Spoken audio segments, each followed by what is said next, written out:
How Mexican cartels smuggle drugs to Cali. This nigga has one like the best content. Like only this nigga can get some shit like this. What? Like what?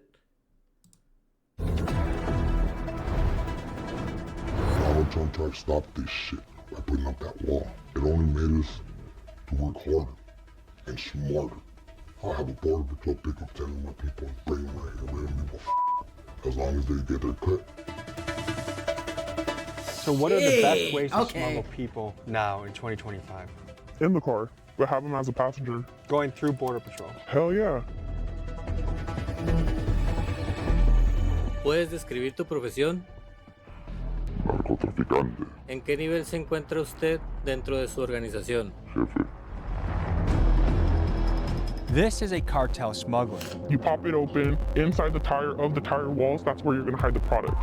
Product can be anything from powder, it can be pills. And so is this guy that deals in meth. I'll start doing it right now. Pull up to the liquor store a little bit, I'll see you in a little bit. Hey, make it 40. And this man right here is the right-hand man of one of the most violent cartel bosses in Tijuana. ¿Cuántos años tienes en tu trabajo? Toda la vida. Today we dive into how the Mexican cartels operate in one of the most profitable parts of their territory, the California border. And as we speak right now, there is a vicious war being fought in Tijuana. A week of attacks across Mexico. Dozens of stores, cars, buses, and trucks set on fire. And once the cartels make it into America, they have yet another battle to fight: U.S. law enforcement. A massive disruption to a cartel based in the Imperial Valley. 47 alleged members of the Sinaloa cartel indicted. More than 2 million potentially fatal doses of fentanyl seized. Damn! Today we look into questions like, is business harder or easier under the Trump administration? What are the current methods smugglers are using to be successful? And what motivates the people that work for these ruthless cartels? Join me today as we find out this and much, much more. Let's head to San Diego. But before we meet the cartel, first a quick word from our sponsor. Running a small business can be hard. Our boss doesn't know shit about technology. Guys, let's do an inventory check. Do the GDs rob us? Today's are doing email first.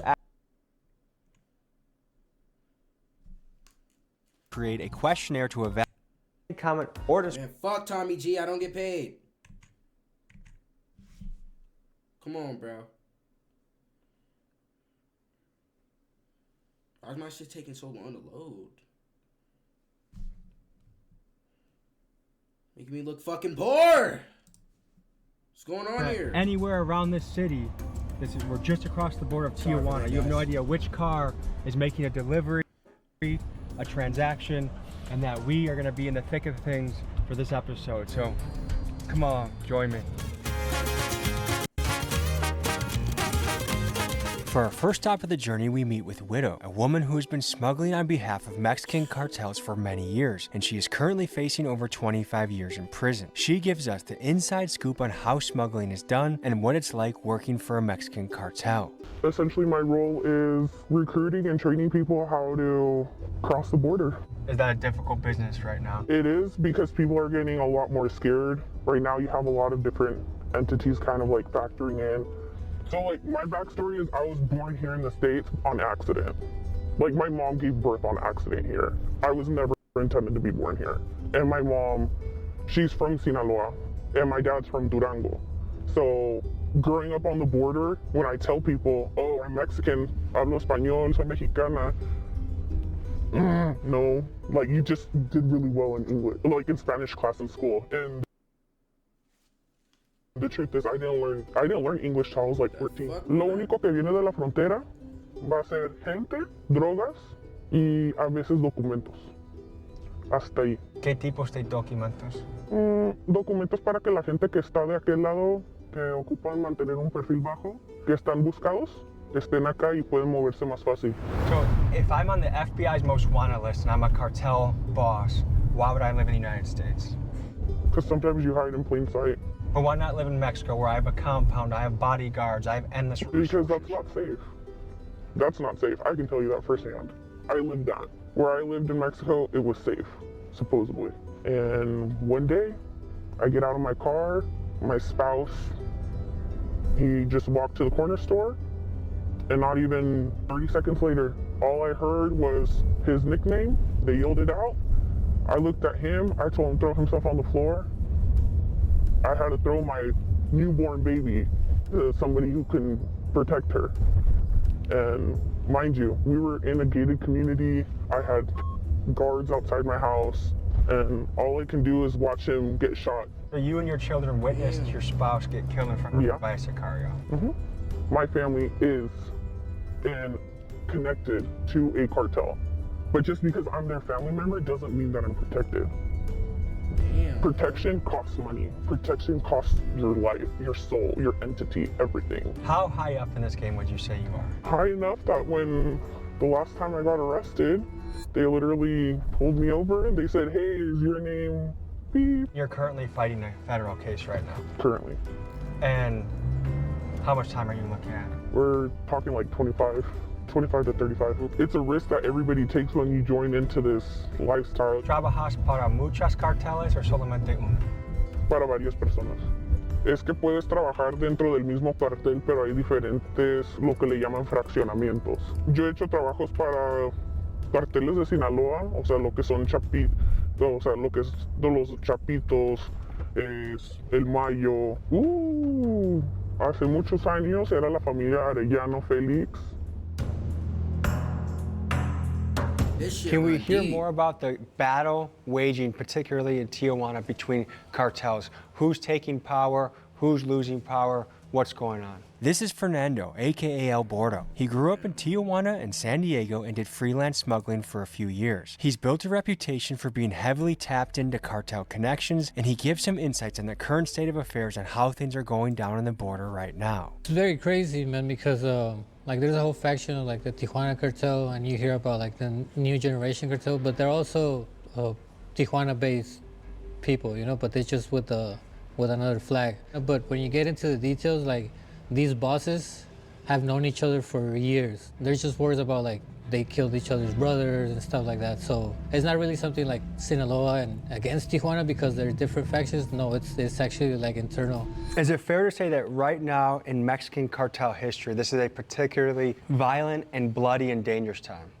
Yeah, it's worse than ever right now. How would you rate the difference between doing business under Trump versus Biden? Con Biden las cosas sí fueron tantito más relajados. Su enfoque era en otras cosas, no tanto lo que es la seguridad de la frontera, pero con papi Trump, uy no. Es que a muchos mexicanos les gusta la idea de Trump en oficina porque todos pensamos que es un pendejo, ¿no? En realidad la gente creo que no piensa la realidad de que este cabrón está muy trucha. Es bien inteligente y especialmente lo que es lo suyo es el negocio. Es cabrón el güey. Bien cabrón. Pero la cosa es que Trump es un racista. No quiere a los mexicanos. Next, we meet with a man who goes by Gordo. He is the right-hand man of one of the most violent Tijuana cartel bosses, and he gives us an insider scoop on current cartel business and politics. ¿Puedes describir tu profesión?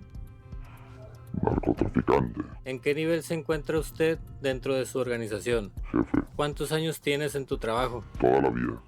Mi padre fue traficante. ¿Eres capaz de decir a qué organización perteneces? Creo que quiere decir que sí se puede decir. Vamos al cartel de Tijuana. ¿Cuál es la diferencia de hacer negocios bajo el gobierno de Trump al que estaba Biden? Era más fácil, la frontera estaba más abierta. Bajaron los precios de nuestros productos. El presidente Trump está haciendo las cosas perfectamente. Quiere llevar el país a una mejor economía. Está cerrando las fronteras porque pasó muchas personas que no tenían que pasar con el gobierno de Biden, que pedían asilo político. Muchas de las personas que pidieron asilo político, la verdad eran criminales. Ahora con Trump pues van a regresar los precios y como era antes. Entonces va bien la política con Donald Trump. Next, we meet with a man who goes by G70. He's a human smuggler as well as a drug smuggler. We met up with him in a very creepy safe house near the border, and here's how it went. How young? You could just say human. Oh, you know what, bro? All love to the cartel. Nothing. Y'all doing good things. Like, shout out to y'all. I have no problems with y'all whatsoever.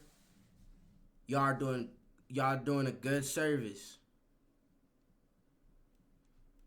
Where were you when you got into this game? I was born into this, man. There's no coming out of this no more. Once you go into this game, you're gonna die, or you're gonna go to jail for the rest of your life. And that's my only two options. And I know this. And what makes that worth it? Giving my family a better life. I bought everybody a house, everybody has a car, and everybody has money in their pockets. Even though I might be broke, my whole family is not, because I blessed them. When do you get the blessings of your work?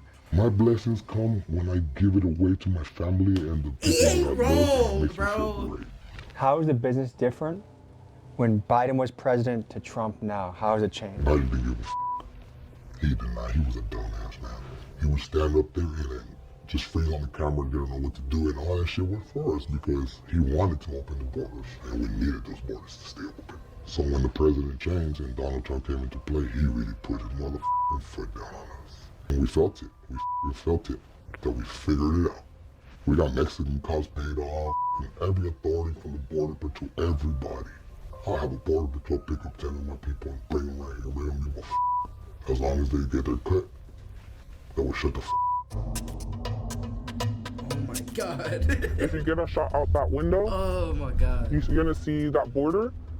This section right here, it's the outskirts of Playas de Tijuana, and here it's called Soler. A lot of criminal activity happens in this section right over here. It's on the Mexican side. This is the riskiest way to cross into the States from Mexico.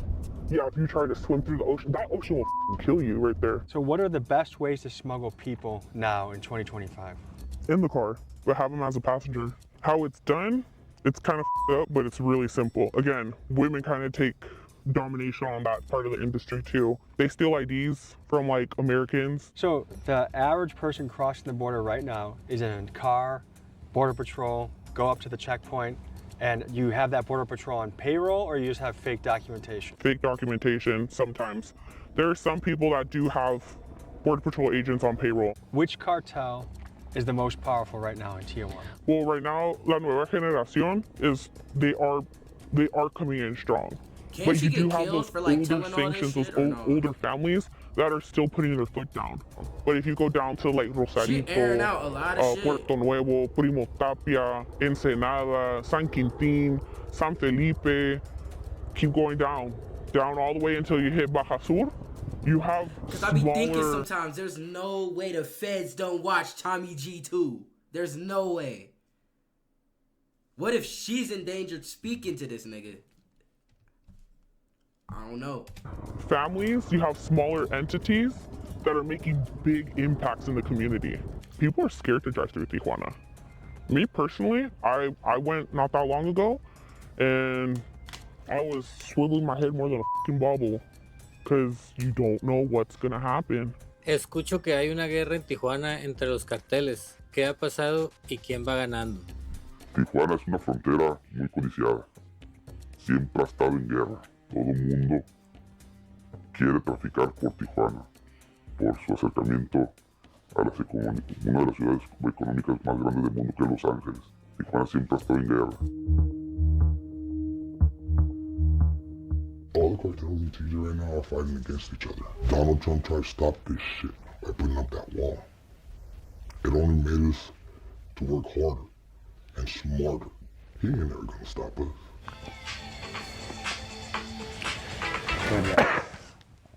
Like that little hoe right there. She's calling me right now asking me if she could cross the border and bring some drugs for me. I told her, yeah. I said, oh, when I got time. I'll shove one little tiny ounce of pussy, another ounce of pussy. It takes this gun across your Oh my border, God. shove it in your pussy. Can you tell me what's going on over here? This crystal right here, that's 1 ounce. That's 3 ounces. That's another ounce right there. So is it a particularly bloody and violent time right now in Right now, like it's stupid dangerous out there right now. Holy All right, shit. so essentially, when you identify a vehicle that you're going to use to cross the border, it's really simple. The more normal the car is, the better. So, for instance, something like this vehicle looks like a little mom car, a little family car. You'll never suspect what's its real intentions behind it. So step one, You look at the tires, right? You get that measurement of the tire. Why? Real simple. If you know anything about cars, you know that your spare tire will never be the same size of your real tire. You always go for a car that has a spare tire on the inside versus underneath. That's like a size 16, 17 tire, if I'm not mistaken. This donut, it's great. Only reason why you don't use donuts is because one, they're extremely expensive to repair. Two, once you pop them open, you can't seal them the same. And three, for logistic reasons, you don't want to be giving away a $800 tire every single time you do a drop. You see this part right here? With the flathead, you pop it open. Inside the tire of the tire walls, that's where you're gonna hide the product. Product can be anything from like powder, it can be pills. Unfortunately, there is part of this business that there's certain people that will get caught up in this. They either get too cocky, they're people that are not trusted, they're people that are burnt out, they're just people that they need to get rid of, and they'll literally set them up for failure so that way they get caught at the border. But yeah, that's how you would typically pack tires. Niggas. Other ways that people pack cars, I've done it before. It's not something that I typically like to do. You can always remove the panels here. You remove these panels, and inside it's usually pretty hollow. You can usually stick about, I never went more than like 2 bricks on the side. Bro, the tire itself can carry anywhere between 1 kilo if you're gonna do something light. That's usually like somebody who's trying to get some personal use across, but the most I've ever put in a tire is about 15 kilos. How much money can you stand to make from that? That's where pricing can get interesting. So for instance, most people, for just being a driver, unless they're working or they're communicating with somebody that they trust, it's gonna be anywhere from like $2,000 a run to, if you're with an organization that respects you and values you and they're gonna pay you what you're worth, they're gonna pay you $2,000 for every piece of product that you have in the car. And how many of these runs can you do in a week? I used to do like 2 a day. So were you balling off of this? ¿Ganas más dinero en el negocio de trata de personas o de narcos? Es de los dos. El negocio de las personas ilegales está muy rentable, está muy caro por lo mismo. Una persona ahorita vienes a cobrar una persona ilegal hasta $20,000. Los dos son muy productivos. En un mes, ¿cuánto dinero es posible ganar en este negocio? Al mesecito mínimo con $100,000. This motherfucker right here, that little stupid ass thing right here. Yes, sir. It's how we communicate without any signals getting pinpointed to us, because this is a private line that you have to pay for, and you cannot get in here unless you know us. One of my guys is the guy. So I picked up 6 people. The 7th person, I couldn't find him. Look at him, poor dude. He got caught in the barbed wire. Poor dude, man. So the next morning, look where they got his ass. Right there. The Border Patrol's taking him down. I feel so bad for that dude, man. How much did that guy pay to try and get across? Everybody's different because whoever recommends them and whoever the family is, it all just depends who you know. I could charge you up to $14,000, $12,000, $10,000, $15,000, $20,000. After $20,000, it's a little What makes this job worth it to you? It's not. Now I can say that it's not worth it. I got my kids, you know, I got my family. How young were you when you made your first run, you think? 16.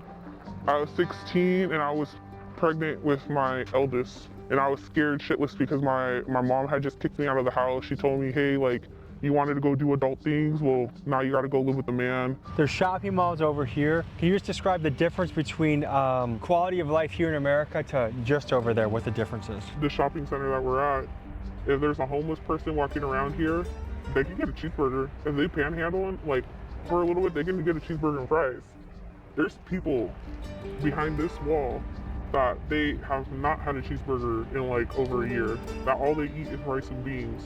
And that's what motivates a lot of these people to do this kind of work. Money is money. In the American media, the image portrayed of the cartels is they're terrifying, they're brutal, they're doing a lot of evil things. Is that an accurate representation? I would say no, because so you go back, for instance, you go to the outskirts of Culiacan, to like the little ranches, the fincas, what everybody knows of, these little small rural towns. There's little to no money. There's no there's no commerce there. There's nothing. You know what these big cartel honchos do?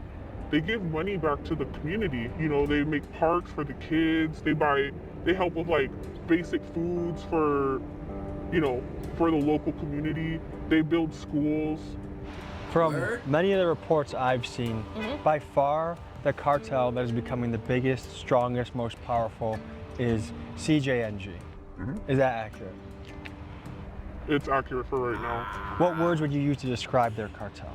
They're going against tradition, killing in front of women and children, violating women and children, robbing from innocent bystanders that have nothing to do with the organization. Is it almost like in America, OGs versus YNs? What, You can put it that way. So right now you're facing legal troubles. Does the cartel that you were working with or freelancing with, do they step in and help you in that situation? Nope. What does that make you think? It makes me think, rethink and second guess my choices. Like, did you expect more loyalty? At one point I did, especially because I've been with them for so long and I've been working for so long, but at the end of the day, it's a dog-eat-dog world, you know? And it's almost like, hey, you're good as long as you're working. I'm disposable at any point in time. People over here that claim here in the US that they've tried Thusi before is fucking hilarious. That's the That's the real stuff. Thusi is the pink stuff. The things that you hear about, like all these artists singing in songs and rapping about it in songs, it is so hard to get your hands on the real shit of that. You know what I would make my money off of? Like coca lavada, like flavored coke, like strawberry, coconut, pineapple. Oh yeah, like this. What? This is a driver There's ready flavors? to pick up, like in TJ.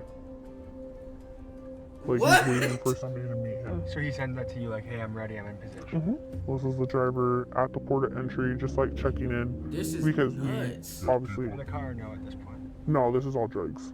So on this end of the border, you're never gonna see people actually cross people, because it's not like it's very risky to cross people through California right now. So they go through where? It's easier to do it through like New Mexico and Texas. How much are California street gangs someone that buys from someone like you? So my clientele is Bloods, Crips, like street gangs, and then they treat it locally. Fuck yeah. So that makes you more of a like a wholesaler. Yeah. You get the big loads to the street gangs and then break it up. Because how I got arrested and why I got arrested, it's a very deeper story behind it. And I got set up and I had my kids with me. Someone snitched on you? Somebody snitched on me. Somebody told somebody where I was going to be at, what car I was going to be in. Is snitching on cartel business a death sentence if they Yes. find out who did it? Yes. Person been dealt with? To my knowledge, that individual has been taken care of. The mother, oh shit, I don't want my kids doing this. It's already shameful enough Are your kids doing this? Yeah. All of them? No. Well, how do you feel about that? When I told my kid that is involved in that, I told him like, why? You do it. My dad does it. My dad did it. You do it. Okay, good. I'm a great example. Like you see what the I'm going through. Do you almost feel like you can't tell them not to do it because... I feel like a hypocrite when I tell them not to do it. Yeah, I do. I feel like a hypocrite. What do the cartels think about President Sheinbaum? I guess it's one of the worst things that happened in Mexico.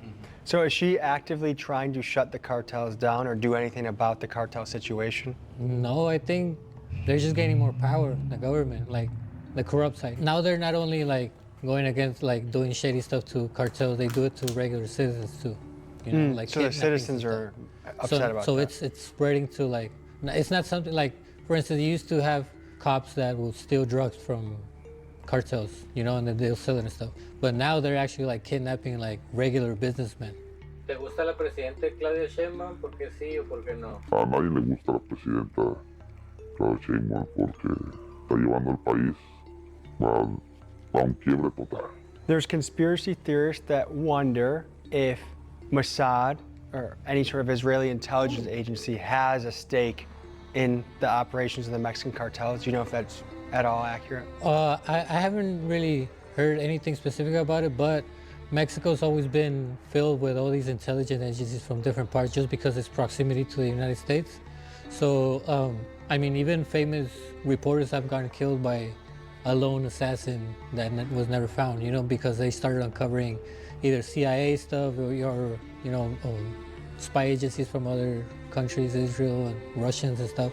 No te podría decir que trabaja directamente, pero sí exagentes de ciertas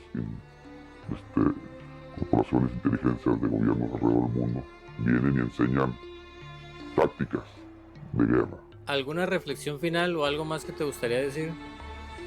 a los jóvenes, que no porque miren películas de acción, narcotráfico, criminalidad, corridos que ahorita están de moda, que no se metan a este mundo.